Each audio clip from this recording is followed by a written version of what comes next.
Iran সংকট ও ট্রাম্পের রাজনৈতিক সমীকরণ, গোলক দাদা থেকে বের হওয়ার 3 পথ। বন্ধুগণ, ইরানের সাথে চলমান ভূ রাজনৈতিক উত্তেজনায় মার্কিন প্রেসিডেন্ট ডোনাল্ড ট্রাম্প এক অভূতপূর্ব কূটনৈতিক ও সামরিক জটিলতার মুখোমুখি হয়েছেন। সামরিক শক্তি প্রয়োগ করে নিশ্চিত জয় তুলে নেওয়া কিংবা রাজনৈতিকভাবে পিছু উঠে পরাজয় স্বীকার করা কোনোকেই এই মুহূর্তে ওয়াশিংটনের জন্য একক সিদ্ধান্ত হিসেবে সহজ নয়। মধ্যপ্রাচ্যের রাজনীতিতে মার্কিন নীতি যখন চূড়ান্ত অনিশ্চয়তার মধ্যে দিয়ে যাচ্ছে, তখন এই যুদ্ধ পরিস্থিতি ট্রাম্পের মেয়াদের সবচেয়ে বড় চ্যালেঞ্জ হয়ে দাঁড়িয়েছে।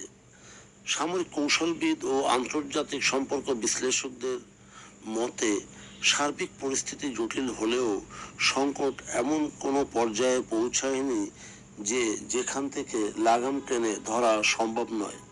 বর্তমান অচলাবস্থা কাটিয়ে উঠতে ডোনাল্ড ট্রাম্পের সামনে মূলত 3টে বিকল্প পথ খোলা রয়েছে, যেমন সুনির্দিষ্ট সীমারেখায় সীমিত সামরিক পদক্ষেপ, সরাসরি পূর্ণাঙ্গ যুদ্ধে না গিয়ে কেবল কৌশলগত ও সামরিক ও অর্থনৈতিক চাপ বজায় রাখায়, এই উপায়ে কোনো বড় ধরনের সংঘাত ছাড়াই রাজনৈতিকভাবে নিজের অবস্থান শক্ত রাখার চেষ্টা করা হতে পারে।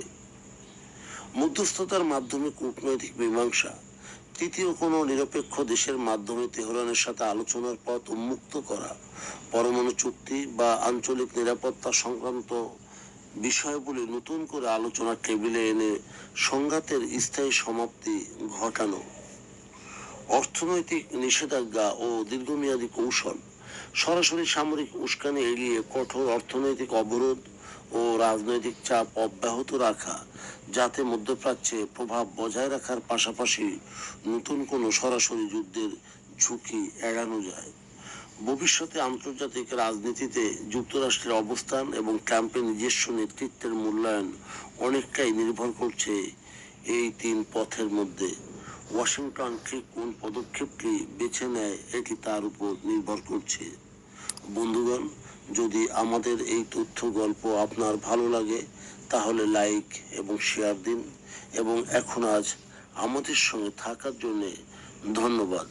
আমাদের ফলো দিন এবং সাবস্ক্রাইব করুন।